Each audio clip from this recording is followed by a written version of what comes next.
शामू बाजार के चौक पर हरी मिर्च बेचने का काम करता था। शामू की मिर्च एकदम ताजा और चटपटी होती। 5 रुपए किलो ताजा तीखी हरी मिर्च ले लो, सिर्फ 5 रुपए किलो। आओ आओ मिर्च ले जाओ। शामू की चमकती हुई मिर्च देखकर कुछ महिला वहां रुक गई। उस भीड़ में तभी गांव का मुखिया आकर खड़ा हुआ। अरे शामू, मुझे 2 किलो मिर्च तोल दो। अरे मुखिया जी, 2 किलो मिर्च का आप क्या करेंगे? मेरी पत्नी मिर्च का अचार बनाने वाली है।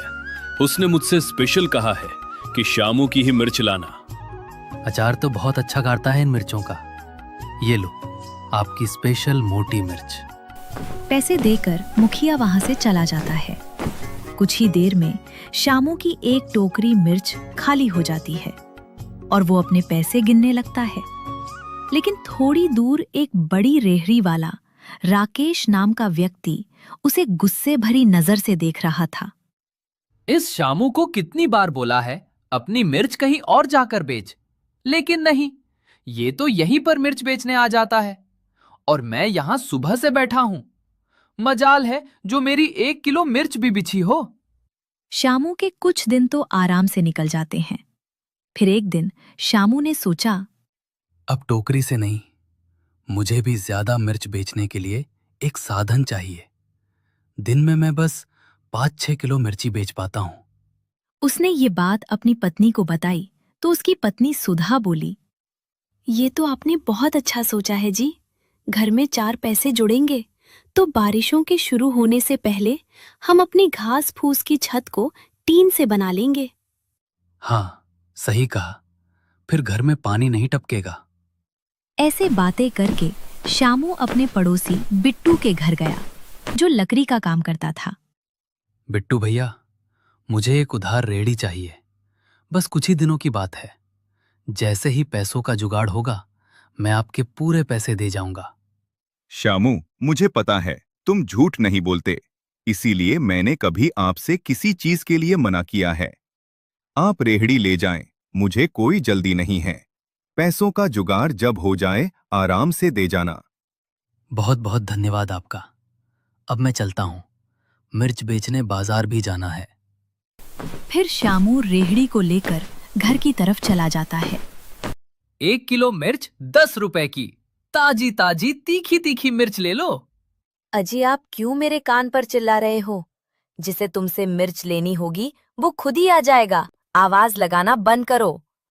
मेरा पहले ही दिमाग खराब है, ऊपर से तू यहाँ आ गई है। जा यहाँ से, मुझे तेरी कोई जरूरत नहीं। अजी, आप इतना गुस्सा क्यों होते हो? मैंने तो ऐसे ही बोल दिया। अभी तुम देखना, वो शामू आएगा, उसकी मिर्च आते ही ऐसे खत्म हो जाएंगी जैसे मिर्च की जगह सोना बेच रहा हो। राकेश की बात सुनकर पास का एक व्यक्ति बोला, क्या कहा शामू? मिर्च लेकर आ गया? हाँ हाँ, शामू आ गया। जा, उसकी मिर्च को खाकर यमलोक चला जा। आया बड़ा, जा यहाँ से, फूट। वो व्यक्ति चुपचाप वहां से चला गया। तब उसकी पत्नी बोली, तुम ऐसे बातें करते हो ग्राहकों से, तभी मैं सोचूं कोई हमारी मिर्च लेने क्यों नहीं आता। ग्राहक देवता के समान होते हैं और तुम उन पर चिल्लाते हो। चिल्लाऊं नहीं तो क्या करूं? सब उस शामू के गुण गाते हैं। राकेश ने इतना बोला ही था कि तभी उसकी आंखें फटी की फटी रह जाती हैं, क्योंकि सामने से शामू हरी भरी रेहड़ी लेकर आ रहा था। हो गया सत्यानाश। मैं इस शामू को अब छोड़ूंगा नहीं।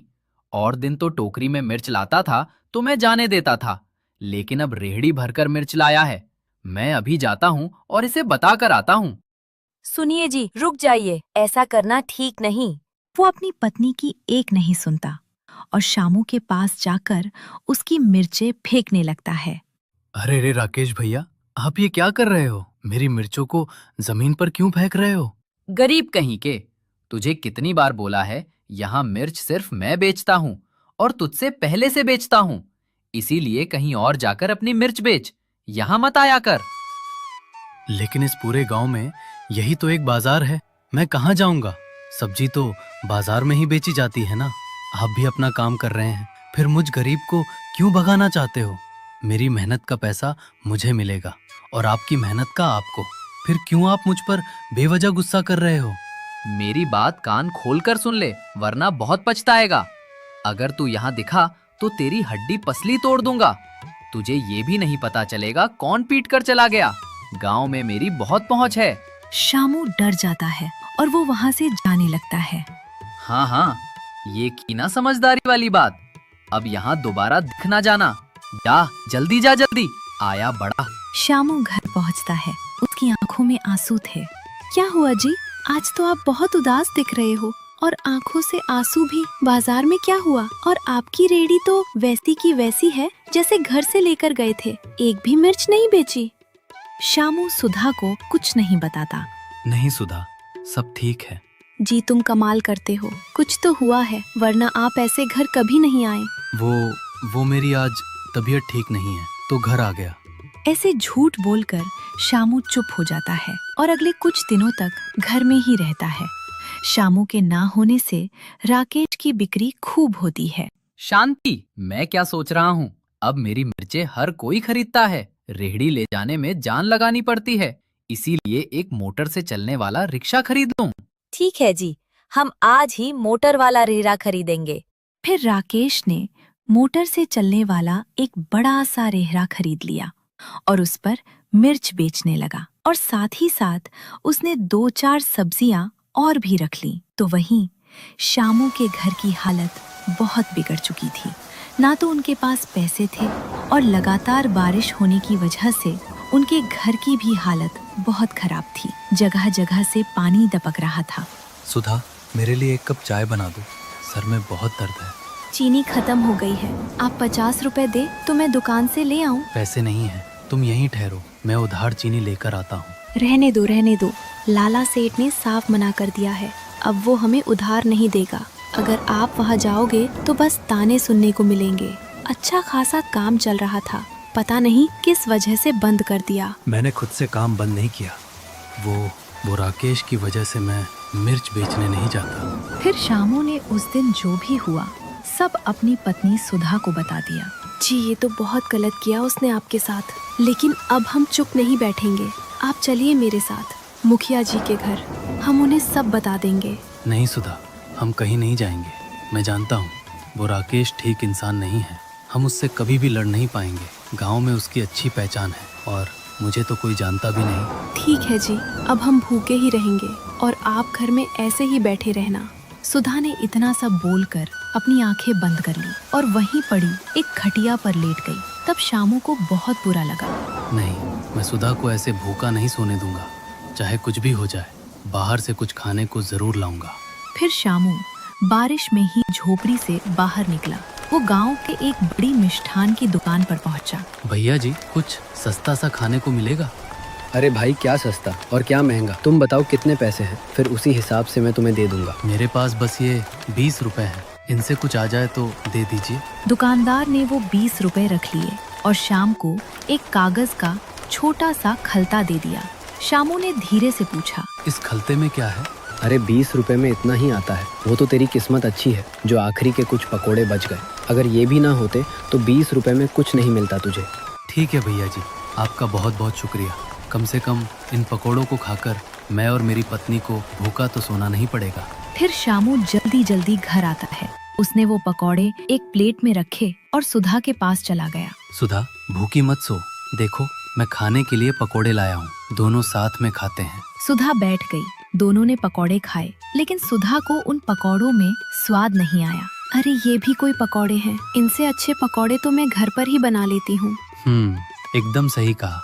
अगर तुम इनसे ज्यादा स्वादिष्ट पकौड़े बना दोगी तो मैं उन्हें बेच आया करूँगा। मैंने देखा है खाने पीने की चीजों से बिक्री अच्छी होती है, और अगर स्वाद हटके हो तो कोई टेंशन नहीं। जी ये तो बहुत अच्छा होगा, गांव में आपके पकौड़े खूब बेचेंगे। मैं तरह तरह की सब्जियों के पकौड़े बनाऊंगी, लेकिन काम शुरू करने के लिए पैसे कहाँ से लोगे? ये बात सुनकर शामू चिंता में आ गया। तभी सुधा बोली, लो जी, आप मेरी कान की बालियों को बेचकर कल पकौड़े बनाने का सामान ले आना। नहीं सुधा, ये बालियां मैं नहीं बेचूंगा, ये तुम्हारी माँ की निशानी है, इन्हें अपने पास रखो। ठीक है जी, तो आप इन्हें गिरवी रख दो, जब हमारा काम अच्छा चलने लगेगा तो छुड़ा लेंगे।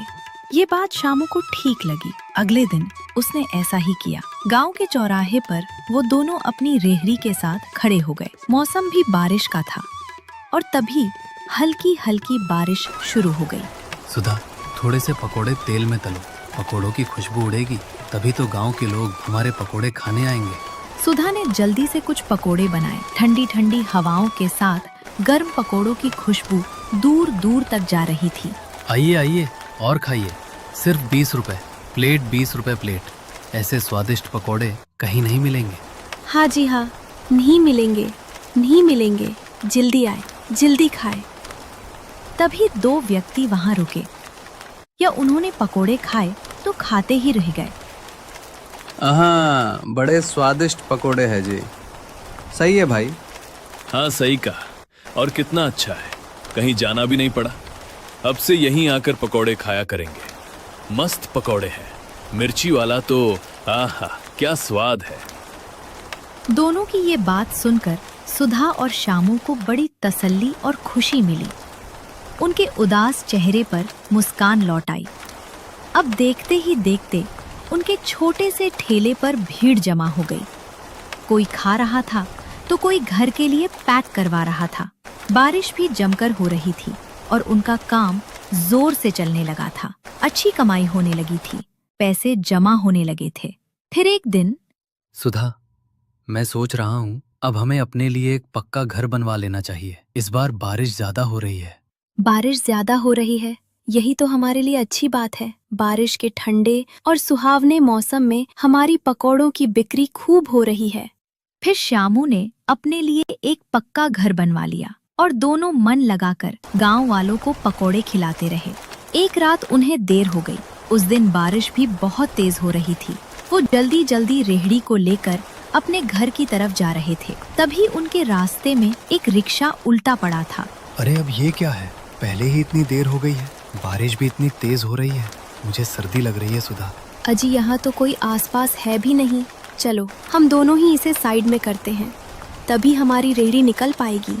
फिर दोनों उस रिक्शे के पास गए तो वहाँ राकेश पड़ा था। सुधा, ये तो राकेश है, जल्दी यहाँ आओ। अब क्या करें जी, इन्हें तो होश भी नहीं है।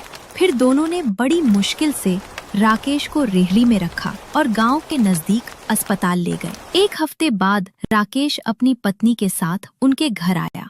राकेश, तुम यहाँ मेरे घर? हाँ मैं हूँ, क्योंकि मुझे तुमसे माफी मांगनी थी। मैंने तेरे साथ ठीक नहीं किया। उस दिन के लिए मैं बहुत शर्मिंदा हूँ। कृपया मुझे माफ कर दे, तभी मेरा मन हल्का होगा। राकेश भैया, आप मुझसे बड़े हैं, ऐसे माफी मांगकर मुझे शर्मिंदा ना करो। सही कहा जी आपने। और राकेश भैया, आपको अपने किए पर पश्चाताप है, वही सबसे बड़ी बात है। हमें और कुछ नहीं चाहिए। तुम दोनों का दिल सच में कितना बड़ा है। अगर उस रात को तुम मुझे हॉस्पिटल नहीं पहुंचाते तो शायद अब मैं यहां नहीं होता। ये एहसान मैं कभी नहीं भूलूंगा। हाँ सुधा, तुम्हें भविष्य में कैसी भी मुश्किल हो, हमें जरूर याद करना। हम तुम्हारी सहायता जरूर करेंगे। ऐसे बातें करके वो दोनों वहां से चले गए। उस दिन से राकेश शाम का अच्छा दोस्त बन गया। वो आते जाते उनके ठेले पर रुकता और पकौड़े खाता। तो दोस्तों, इस कहानी से हमें यह सीख मिलती है, बुरे के साथ बुरा नहीं करना चाहिए, क्योंकि हमारी अच्छाई ही बुराई को खत्म करने के लिए काफी है। आपका धन्यवाद।